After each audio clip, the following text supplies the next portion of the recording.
Comme c'est drôle, comme c'est drôle. Il fut un temps quand on parlait de Pic Pic ou de Coco, on était censurés et enfin, je parle de TikTok là, hein. Ce qui est très rigolo, hier j'ai publié 2 vidéos. Une là-dessus et l'autre sur les traînées, qu'on a dans le ciel. Donc sur TikTok, celle-ci, où je parle de pépé, nunu, riri, parce que maintenant on doit parler comme ça pour pas se faire griller. Elle a été, sansan, susu, réré. Ouais, ouais. Pourquoi? Bah, parce que c'est comme quand, à l'époque, on parlait de Vax et de Coco, malheureusement. Donc je me dis potentiellement, on est dans le vrai. Je veux dire, ça arrive. Heu, Là, c'est pas, sinon on serait pas, censurés. Bah non, ils nous diraient: «Bah vas-y, tu peux parler librement». Là, pour les plus éveillés, je pense qu'on sait sur quoi on arrive. Et en plus, j'en parle des fois à des personnes, ils me disent: «Mais t'as pas peur?» «Écoute, j'en parle depuis, X temps, mon cerveau, mon âme, tout est préparé. Non, je ne suis pas dans la peur. Je ne suis plus dans la peur. Je ne suis pas dans la peur, du manque, je ne suis pas dans la peur, d'une agression, je ne suis pas dans la peur de quoi que ce soit d'ailleurs». Voilà, je suis arrivée à une période où j'en ai rien à foutre de tout et je me dis: «Bon, bah, il m'arrive des galères pourtant». Attends, bah, je parle juste, 2 secondes de la deuxième vidéo. Sur YouTube, c'est l'inverse. C'est la vidéo où j'ai parlé des traînées dans le ciel qui a été, censurée, mais c'est parce que j'ai mis de la musique et qu'il y avait pas les droits d'auteur. Bon, OK. Donc je t'explique, quand même ma journée. Avant, il m'arrivait une galère, je pouvais péter des câbles, tu vois? Ou m'agacer ou me stresser ou, me dire comment, maintenant, bah, c'est comme ça, tu vois? Pour dire, ça fait, 3-4 mois là maintenant que je suis dans cette, boîte, cette nouvelle boîte et le premier mois, tout le monde il est beau, tout le monde il est gentil: «T'inquiète pas, cette entreprise, c'est comme la famille». Oui, bien sûr. Donc je capte les énergies, donc je capte quand même, le bordel, mais j'ai besoin de taffer. J'ai besoin de taffer, j'ai besoin de mon salaire, sinon, je suis à la rue. Donc on dit tout le temps: «On n'a pas le choix». Si, j'ai le choix, hein, je peux vivre dans ma caisse, qui n'est même pas ma caisse parce que j'ai dû la vendre, parce que j'étais en galère de thunes. Là, c'est la caisse de ma sœur qui m'a prêté. Mais on a le choix. Mais là, je fais le choix quand même de survivre un minimum. Même si, potentiellement, et je vais être honnête avec vous, je vis là sans eau et que, franchement, niveau élec, je suis à pas grand-chose puisque je n'ai pas la télé, je n'ai pas Netflix, je n'ai pas d'IPTV, je n'ai pas d'abonnement quelconque, voilà. Donc je fais avec le minimum syndical, je fais attention, voilà. Je vais pas aller claquer, 20 ou 30 balles pour regarder la télé. Allô? Enfin bref. Ce matin, attends, j'en étais où? Ouais, dans la boîte. 2e mois, tu te rends compte qu'il y a des grosses lacunes quand même. Il y a plein d'heures qui sont pas payées. Alors attends, c'est pareil, on arrive chez les personnes, maintenant on a des QR codes, il faut scanner. Ton heure d'arrivée, il faut scanner. Ton heure de sortie. Sauf que, potentiellement, je sonne, la petite mamie, elle met 5 minutes avant d'arriver à son portail. Elle ouvre son portail, tu traverses la cour, tu ouvres la porte.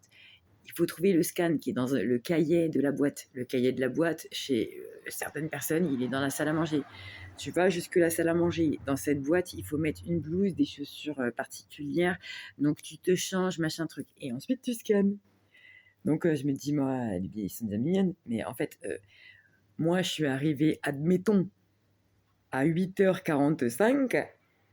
Et le temps que de faire tout ça, je scanne, il est 9h. Tu me grilles 15 minutes. Parce que moi, je suis pas là, tu vois? Je suis là pour taffer. Donc bon, on scanne, c'est bien. Oui, ça y est, je suis là.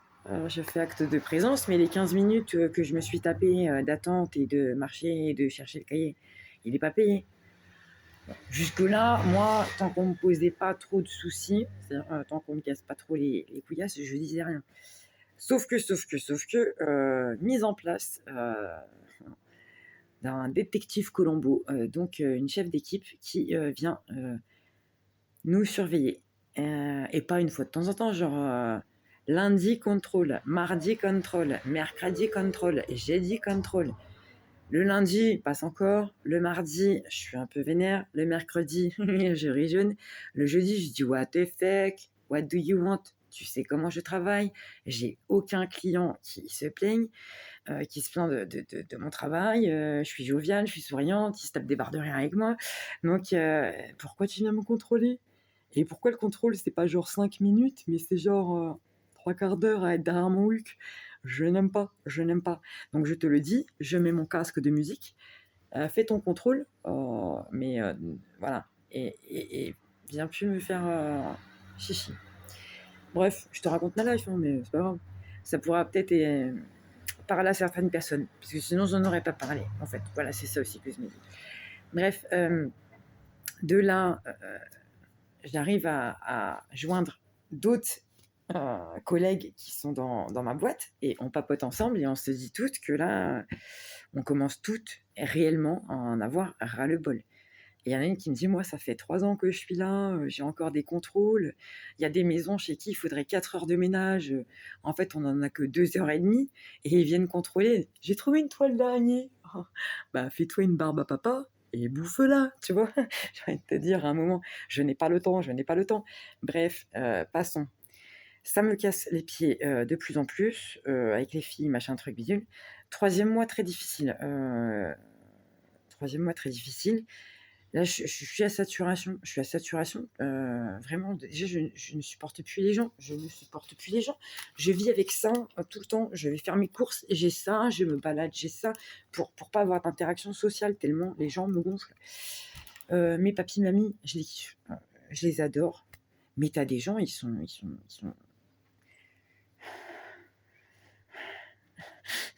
Et je peux plus, je sais plus fermer ma gueule, je sais plus. Bref, hier soir, bon, il m'est arrivé une petite dinguerie, mais je vais pas la raconter parce que j'ai promis que j'allais garder le silence sur ce qui s'était passé.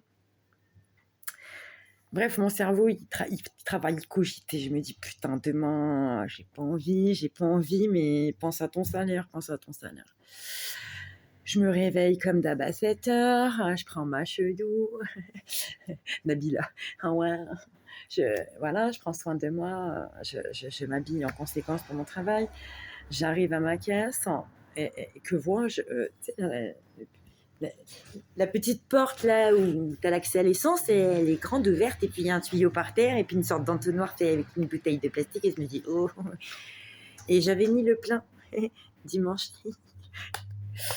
Quand je mets la clé, je suis en réserve. Ah, pas de bol. Je suis en réserve. Je me dis, bon, passe encore. J'envoie un vocal à ma chef d'équipe. Écoute, je vais être un petit peu à la bourre. Je me suis fait siphonner mon essence. Je passe vite fait en terre. Il y a la pompe. J'y vais vite fait. Ok. Elle me dit, ok, je préviens ta cliente que tu vas arriver en retard. J'arrive à la pompe. Hors service. Bah oui, sinon c'est pas drôle. Donc je me dis, what the fuck, qu'est-ce que je fais? Je me mets sur le côté, je préviens ma chef d'équipe qui me dit, ah bah oui, je t'avoue, moi aussi hier j'ai voulu y aller, mais voilà. Je dis, donc là je suis en réserve, la prochaine station-service est à potentiellement 15 km, je ne sais pas combien il me reste dans mon réservoir, je vais pas prendre le risque de prendre ma caisse pour tomber en panne, tu vois. Donc elle me dit, ok, bah tiens-moi au jus pour demain. Bon, bah j'ai essayé de trouver quelqu'un qui puisse me dépatouiller, aller me chercher un bidon d'essence. Il y a personne. Et donc je lui renvoie un message ce soir en disant, je suis désolée, j'ai essayé de voir avec toutes les personnes autour de moi. Je n'ai pas trouvé âme qui vive pour me ramener un bidon d'essence de 5 litres. Donc je suis dans la demeure, je sais pas, demain je pense que je vais pas pouvoir venir travailler. Et je me suis dit, peut-être elle va me proposer, elle, en tant que chef d'équipe, de m'avancer des frais, ou, tu vois, pour que je puisse aller bosser. Non. Ah, du coup, tu me confirmes bien que tu peux pas aller bosser parce que... Bon, bref, je me dis, est-ce que c'est pas un signe? À un moment, qu'est-ce que je fais? J'arrête et je trouve un truc vite fait. Je sais plus. Mais je me dis, quelque part, il y a quand même un signe dans ce truc. Tu vois, je voulais pas y aller, et tout s'est mis en œuvre pour que j'y aille pas, potentiellement. Donc je sais pas.